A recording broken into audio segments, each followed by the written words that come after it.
واقعہ یہ ہے کہ عمر بن حارث سے روایت ہے کہ جمعے کے روز حضرت عمر رضی اللہ عنہ خطبہ ارشاد فرما رہے تھے کہ اچانک انہوں نے دوران خطبے میں بلند آواز سے فرمایا یا ساریہ الی الجبل، اے ساریہ پہاڑ کی طرف کرو۔ پھر فرمایا خطبہ ارشاد فرمایا، اس کے بعد صحابہ حیران ہو کر آپس میں چیمیاں ہونے لگی کہ یہ عمر کو کیا ہو گیا ہے۔ حضرت عبد الرحمن بن عوف عمر کے قریب تشریف لائے اور کہا امیر المومنین، آپ ایسی باتیں کرتے ہیں کہ لوگوں کو باتیں کرنے کا موقع مل رہا ہے کہ دوران خطبہ آپ نے ساریہ جبل اونچی آواز سے فرمایا، کیا معاملہ ہے؟ جب عمر رضی اللہ عنہ نے فرمایا خدا کی قسم میں نے ساریہ اور اس کے لشکر کو پہاڑ کے پاس لڑتے ہوئے دیکھا ہے، ان کے آگے کچھ دشمن جمع ہو رہے ہیں تو میں نے بے اختیار ہو کر اے ساریہ الی الجبل پہاڑ کی طرف کا خیال کر یہ کہا تاکہ مسلمانوں کا لشکر پہاڑ کی طرف متوجہ ہو۔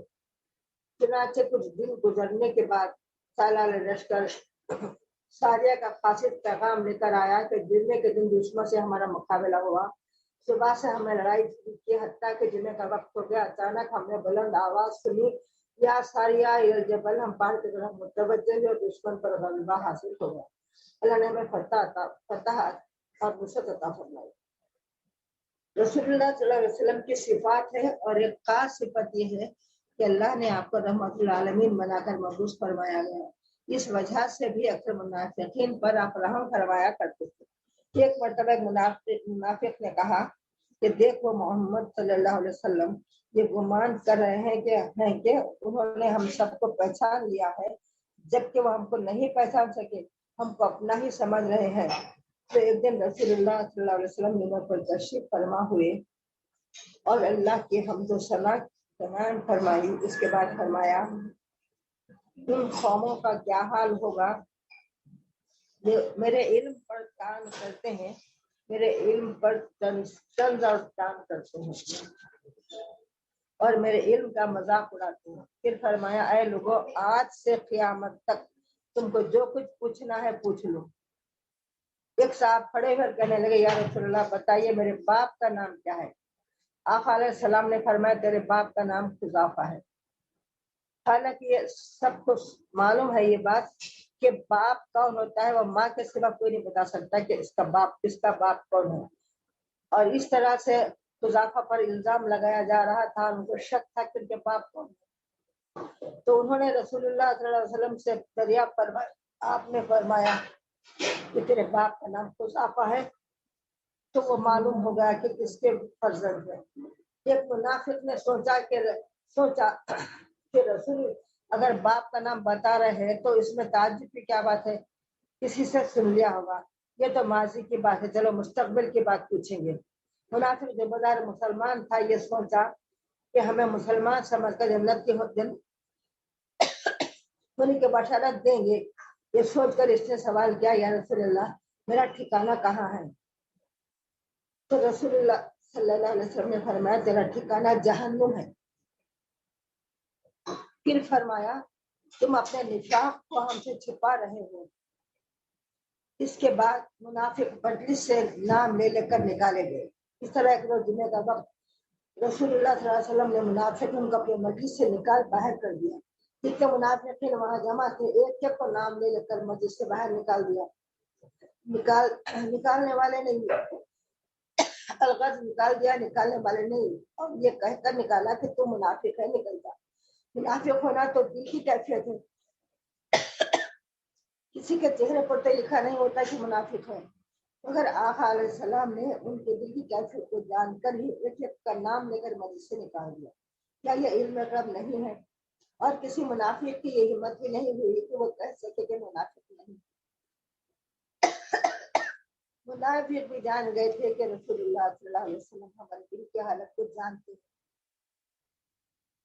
اور افسوس کچھ مسلمان ایسے بھی آقا کے باوجود بھی آقا صلی اللہ علیہ وسلم کے بارے میں یہ گستاخی کرتے ہیں، یہ کہتے ہیں کہ رسول اللہ صلی اللہ علیہ وسلم کو پیچھے کا علم نہیں ہے، وہ غیب جان نبی تھے، نبی کے ساتھ تھے، جو منافقین کے پیچھے کیفیت کو جان کر چن کر باہر نکالے۔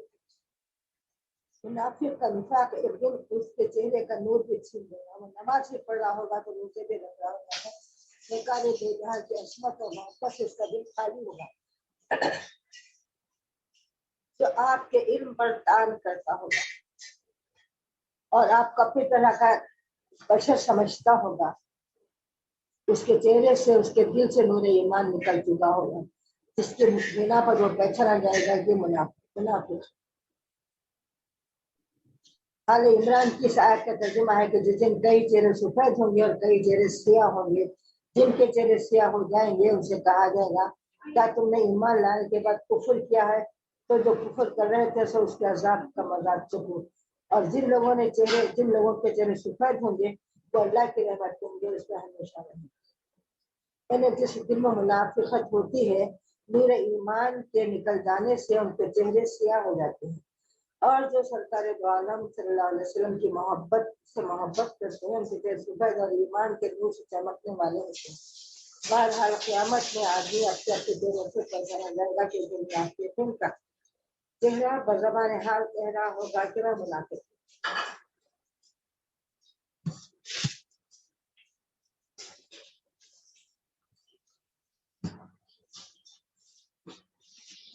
رسول اللہ صلی اللہ علیہ وسلم کے علم غیب پر شک کرنے والے ذرا دل تھام کر اس واقعے کو سنیں کہ رسول اللہ صلی اللہ علیہ وسلم علم غیب صرف حضور تو ہی نہیں تھا بلکہ آپ کے فضل صحبت سے، آپ کے التفاظ سے، آپ کے طبع فرمان سے آپ کے چاہنے والوں کو بھی علم غیب حاصل ہوتا رہا ہے۔ رسول اللہ صلی اللہ علیہ وآلہ وسلم کا یہ واقعہ بہت مشہور ہے کہ ایک مرتبہ رسول اللہ صلی اللہ علیہ وسلم حضرت مشکات شریف کی حدیث حضرت انس فرماتے ہیں کہ جنگ بدر کے موقع پر رسول اللہ صلی اللہ علیہ وسلم نے زمین پر چھڑی سے نشان لگاتے ہوئے فرمایا کہ دیکھو اس جگہ فلاں کافر مرے گا، اس جگہ فلاں کافر مرے گا، اس جگہ فلاں کافر مرے گا۔ حضرت انس فرماتے ہیں کہ جنگ کے ختم پر جہاں جہاں رسول اللہ صلی اللہ علیہ وسلم نے نشان لگائے تھے، جنگ کے بعد اسی جگہ ان کافروں کی لاشیں پائی گئی۔ حضرت ابو ہریرہ رضی اللہ عنہ سے روایت ہے، مشکات شریف کی حدیث میں ہے، فرماتے ہیں کہ غزوہ حنین میں نبی کریم صلی اللہ علیہ وسلم نے ایک شخص کے بارے میں فرمایا کہ یہ جہنمی ہے۔ اس کے بعد جنگ شروع ہوئی تو بڑی بہادر سے لڑ رہا تھا، زخم بھی کھا رہا تھا، تو ایک صحابی نے دیکھ کر اس کے رسول اللہ جس کو آپ جہنمی بتائے ہیں وہ تو اللہ کی راہ میں جہاد کر رہا ہے، تو آقا علیہ السلام نے فرمایا وہ تو جہنمی ہے۔ آخر کار وہ شخص زخموں کی تاب نہ لا کر خودکشی کر دی، تو پھر وہ صحابی دوڑتے ہوئے آئے اور اس کا یا رسول اللہ آپ نے سچ فرمایا، اس نے زخموں کی تاب نہ لا کر خودکشی کر دی ہے۔ تو معلوم ہوا کہ خودکشی کرنے والا جہنمی ہوتا ہے۔ تو لہذا جو شخص رسول اللہ صلی اللہ علیہ وسلم کے ساتھ جنگ میں شریک ہے، لڑ رہا ہے، کئی تلوار کے زخم بھی کھائے ہیں، مگر رسول اللہ صلی اللہ علیہ وسلم اس کو فرماتے ہیں کہ یہ جہنمی ہے، تو آپ کو یہ علم غیب کا علم تھا۔ ایک واقعہ لکھا ہے کہ ابو جہل نے والی یمن حبیب ابن مالک کو لکھا کہ تیرا دن مٹ رہا ہے، جلد آ۔ یہ پیغام پا کر حبیب ابن مالک مکہ آیا تو گستاخ ابو جہل نے رسول اللہ صلی اللہ علیہ وسلم کے تعلق سے بہت ساری غلط باتیں بتائی۔ ابو جہل کا اصل مقصد یہ تھا کہ حبیب ابن مالک کا مکے کے لوگوں پر اچھا اثر ہے، یہ لوگوں کو سمجھا دے گا کہ دین محمدی کو قبول نہ کرے۔ حبیب ابن مالک انصاف پسند تھا، اس نے کہا کہ دونوں فریقین کی گفتگو سننے کے بعد ہی کوئی فیصلہ کیا جائے گا، اور کہا کہ میں چاہتا ہوں کہ محمد صلی اللہ علیہ وسلم سے بھی ملاقات کر کے بھی گفتگو سن لوں تاکہ کوئی فیصلہ کیا جا سکے۔ چنانچہ اس نے رسول اللہ صلی اللہ علیہ وسلم کی خدمت میں پیام بھیجا کہ میں یمن سے آیا ہوں اور دیدار کرنا چاہتا ہوں۔ چنانچہ رسول اللہ صلی اللہ علیہ وسلم ابو بکر صدیق کے ساتھ اس مجلس پر تشریف لے گئے۔ جب آپ مجلس سے پہنچے تو تمام اہل مجلس پر ہیبت طاری ہو گئی، کسی کا کچھ کہنے کی ہمت ہی نہ ہوئی۔ آخر رسول اللہ صلی اللہ علیہ وسلم نے خود ہی فرمایا کہ تم لوگ کیا دریافت کرنا چاہتے ہو؟ حبیب ابن مالک نے ہمت کر کے عرض کیا، سنا ہے کہ آپ نے دعوی نبوت کیا ہے اور نبوت کے لیے معجزہ ضروری ہے، تو حضور نے فرمایا جو کہے وہ معجزہ دکھایا جائے گا۔ حبیب ابن مالک نے عرض کیا، میں تو آسمان کا معجزہ دیکھنا چاہتا ہوں۔ اور یہ بھی جاننا چاہتا ہوں کہ میرے دل میں کیا ہے، وہ آپ سے سنوں۔ تو رسول اللہ صلی اللہ علیہ وسلم نے حبیب بن مالک کو کوہ صفا پر لے گئے اور پورے چاند کو انگلی سے اشارہ فرمایا۔ اس وقت چاند 14ویں کا چاند تھا اور پورا فل چاند تھا۔ تو چاند 2 ٹکڑے ہوگا، یہاں تک کہ ایک ٹکڑا پہاڑ کی طرف اور ایک ٹکڑا پہاڑ کی دوسری طرف چلے گیا۔ پھر تھوڑی دیر کے بعد دونوں ٹکڑے آ کر مل گئے، جیسا پہلے تھا ویسا۔ پھر رسول اللہ صلی اللہ علیہ وسلم نے فرمایا، اے حبیب، تیرے دل کی بات بھی سن لے۔ کسی ایک لڑکی ہے جو ہمیشہ بیمار رہتی ہے، وہ ہاتھ اور پاؤں سے معذور ہے، تو یہ چاہتا ہے کہ اس کو شفا ہو جائے اور وہ چلنے کے قابل ہو جائے۔ جا اور دیکھ، اس کو بھی شفا ہو گئی ہے اور وہ بھی چلنے پھرنے کے قابل ہو گئی ہے۔ یہ سنتے ہی حبیب ابن مالک بے اختیار پکار اٹھا، لا الہ الا اللہ محمد رسول اللہ صلی اللہ علیہ وسلم۔ جو اپنے گھر پہنچا تو رات کا وقت تھا۔ دروازے پر آوازیں دی، وہ معذور لڑکی جو زمین سے اٹھ نہیں سکتی تھی اٹھ کر آئی اور دروازہ کھولا۔ اپنے والد کو دیکھ کر پڑھنے لگی، لا الہ الا اللہ محمد رسول اللہ صلی اللہ علیہ وسلم۔ حبیب ابن مالک نے پوچھا، بیٹی تم یہ کلمہ کہاں سے سنا ہے؟ تو کہنے لگی، میں نے خواب میں ایک چاند سے زیادہ خوبصورت چہرے والے کو دیکھا جو فرماتے ہیں کہ بیٹی تیرے والد مکے میں آ کر مسلمان ہوئے ہیں، تو بھی یہاں کلمہ پڑھ لے، تجھے بھی شفا ہو جائے گی۔ تو کلمہ زبان پر جاری تھا اور میرے ہاتھ پاؤں سلامت تھے۔ اس ایمان افروز واقعے سے بھی علم غیب مصطفیٰ کا واضح ثبوت ملتا ہے۔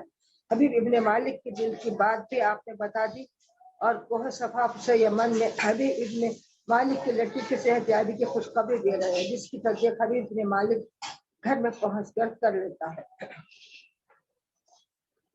ایک مرتبہ رسول اللہ صلی اللہ علیہ وسلم مسجد نبوی میں نماز پڑھانے کے بعد عمر پر تشریف فرما ہوئے اور فرمایا، تم دیکھتے ہو کہ میرا رخ ادھر ہے، لیکن خدا کی قسم مجھے نماز میں نہ تمہارا خشوع اور نہ تمہارا رکوع پوشیدہ ہے۔ میں بلا شبہ تم کو اپنی پیٹھ کے پیچھے سے ویسا ہی دیکھتا ہوں جیسا سامنے سے دیکھتا ہوں۔ انس بن مالک سے بھی ایک روایت ہے، فرمایا نبی کریم صلی اللہ علیہ وسلم نے کہ تم رکوع اور سجود صحیح طور پر ادا کرو، بس اللہ کی قسم۔ تو آپ نے اللہ کی قسم کھا کر فرمایا، یقیناً میں تم کو اپنے پیچھے بھی دیکھتا ہوں۔ کبھی آپ نے اس طرح فرمایا کہ میں تم کو دیکھتا ہوں جب تم رکوع اور سجدہ کرتی ہو۔ ان دونوں احادیث کو رسول اللہ صلی اللہ علیہ وسلم نے اللہ کی قسم کھا کر ارشاد فرمایا۔ اب اس کے بعد علم غیب مصطفیٰ کے اقرار میں کسی قسم کی شک کی گنجائش نہیں رہی۔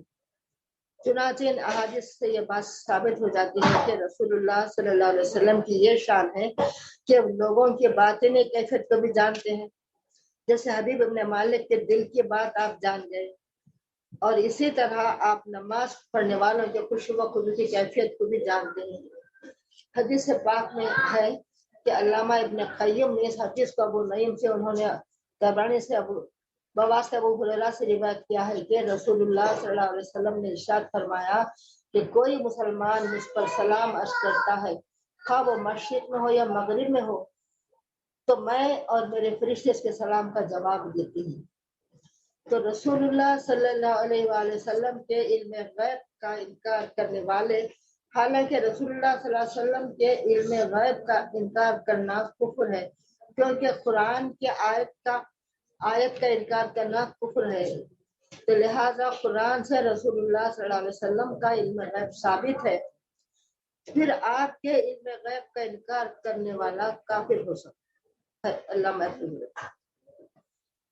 جیسا کہ علم ترا کا سورہ جس کے بارے میں ہے کہ یہ رسول اللہ صلی اللہ علیہ وسلم کے ولادت شریفہ سے 55 دن پہلے کا واقعہ ہے۔ واقعہ یہ ہے کہ ایک بادشاہ، یمن کا ایک بادشاہ کعبۃ اللہ کو ڈھانے کے ارادے سے آ گیا تھا۔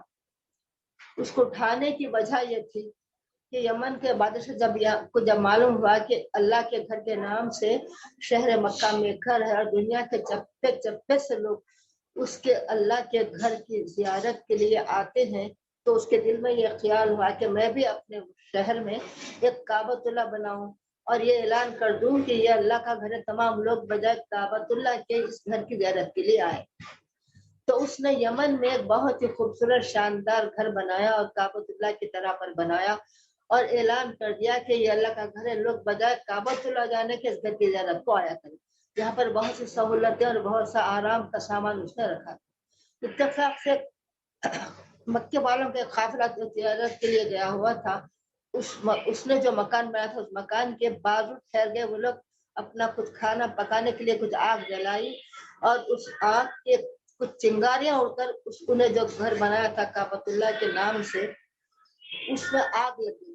تو یمن کے بادشاہ جس کا نام ابارہا لکھا ہے تفاسیر میں، وہ ابرہا کو بہت غصہ آیا کہ مکے کے لوگوں نے آ کر میرے گھر کو آگ لگائی ہے۔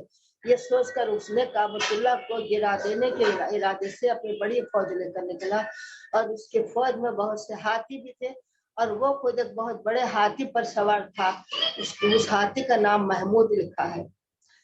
جب وہ لوگ کعبۃ اللہ کو ڈھانے کے لیے آئے کعبۃ اللہ کے قریب، اور اس نے کچھ آدمیوں کو بھیجا، اسے کچھ آدمی آ کر عبد المطلب جو سردار قبیلہ تھے ان سے کہا کہ ہم کو آپ سے کوئی سروکار نہیں ہے، آپ سے کوئی لڑائی نہیں ہے، ہم کعبۃ اللہ کو ڈھانے کے لیے آئے ہیں، آپ پیچھے مت آئیے، آپ جا کر پہاڑوں میں آپ کی قوم کو لے جا کر پہاڑوں میں کہیں ٹھہر جائیے، ہم کو آپ سے لڑنا نہیں ہے، ہم کعبۃ اللہ کو ڈھانے کے لیے آئے ہیں۔ تو عبد المطلب نے یہ کیا کہ یہ دعا کی کعبۃ اللہ کے خلاف پکڑ کر، اللہ یہ آپ کا گھر ہے، آپ اس کی حفاظت کرنے والے ہیں، اور ان لوگوں کو جواب بھی دے دیا کہ ہم یہ اللہ کا گھر ہے، اس کے بعد اللہ کرنے والا ہے، ہم اس کے بعد کرنے والے نہیں ہیں۔ تو یہ ہمارے لیے بڑی خوشی کی بات ہے کہ رسول اللہ صلی اللہ علیہ وسلم کی ولادت شریفہ سے 55 دن پہلے کا واقعہ ہے، اور جبکہ شہر مکہ میں بت پرستی کا عام رواج ہے، خود کعبۃ اللہ کے اندر کئی بت رکھے ہوئے ہیں جس کی لوگ پوجا کرتے ہیں، اس دور میں حضرت عبد المطلب نے یہ کہہ دیا کہ یہ جس کا گھر ہے اللہ اس کی حفاظت کرے گا۔ تو یہ آپ کے توحید پرستی کی بیان مثال ہے۔ پھر آپ کا اپنے صاحبزادے کا نام عبداللہ رکھنا جو خالص توحید پرستی کا نام ہے، کہ عبداللہ کے بارے اللہ کا بندہ، یہ خالص توحید پرستی کا نام ہے۔ اس دور میں یہ نام رکھنا حضرت عبد المطلب کی توحید پرستی کا، ایک خدا کو ماننے کا بڑا ثبوت ہے کہ اس دور میں بھی عبد المطلب اور عبد المطلب کا گھرانہ ایک اللہ کو مانا کرتا تھا۔ ایسے ہی سورہ علم ترا کے سورہ کی جو آیت مبارکہ ہے، اللہ تعالیٰ فرماتے ہیں رسول اللہ صلی اللہ علیہ وسلم کی پیدائش سے پہلے، آپ پیدا ہونے کے بعد یہ سورہ نازل ہوتا ہے، پیدا ہونے کے کئی سال کے بعد۔ تو اس میں اللہ تعالیٰ پوچھتا ہے علم ترا کیف فعل ربک باصحاب الفیل، اے حبیب پاک علم ترا، آ مانے کیا، لم نہیں، ترا مانے دیکھا، علم ترا کیا آپ نے نہیں دیکھا، کیفا فعل ربک، کیفا مانے کس طرح کیا، کیفا کس طرح، فعل کیا، ربک آپ کا پروردگار، باصحاب الفیل، اصحاب فیل کے ساتھ۔ تو یہ ہم کب کہہ سکتے ہیں کسی کے بارے میں، ہم کب کہتے ہیں یہ اگر کوئی واقعہ ہو کہیں پر اور اس واقعے کے وقت وہ شخص بھی وہاں موجود رہے تو بعد میں اس شخص سے پوچھ سکتے ہیں کہ کیا تم نہیں دیکھے اس وقت کیسا ہوا تھا، اس لڑائی میں کیا ہوا تھا۔ جو ابھی پیدا ہی نہیں ہوا ہے ان سے اللہ تعالیٰ پوچھتے ہیں کہ کیا آپ نہیں دیکھے اس واقعے کو، جبکہ ہاتھی والوں نے، اصحاب فیل مانے ہاتھی والوں نے کعبۃ اللہ کو ڈھانے کے لیے پورے سامان کے ساتھ اور اللہ تعالیٰ کے ساتھ کیا معاملہ کیا کہ ان کے اونٹ کو بڑی کوشش کرنے کے بعد بھی اونٹ آگے نہیں بڑھ رہا تھا، اور ابرہا کے کچھ اونٹ، ابرہا کے کچھ آدمی جو عبد المطلب سے ملنے کے لیے آئے تھے انہوں نے عبد المطلب کے کچھ اونٹ چرا کر لے کے گئے تھے، اور وہ ابرہا تھوڑی دور کے فاصلے پر جو ٹھہرا تھا وہاں پر ایک بڑے تخت پر بیٹھا ہوا تھا۔ جب عبد المطلب کو معلوم ہوا کہ ان کے اونٹ چرا کر لے گئے ابرہا کے لوگ، تو عبد المطلب ابرہا سے ملنے کے لیے گئے۔ تو ابرہا آپ کا چہرہ اتنا روشن اور تابناک تھا، روبدار تھا کہ آپ کے چہرے کو دیکھ کر وہ اپنے تخت سے نیچے اترا اور آگے بڑھ کر آپ کا استقبال کیا اور اپنی جگہ پر تخت پر آپ کو بٹھا دیا، بٹھا کر کہا کہ آپ کیا بولنے کے لیے آئے ہیں۔ تو عبد المطلب نے فرمایا کہ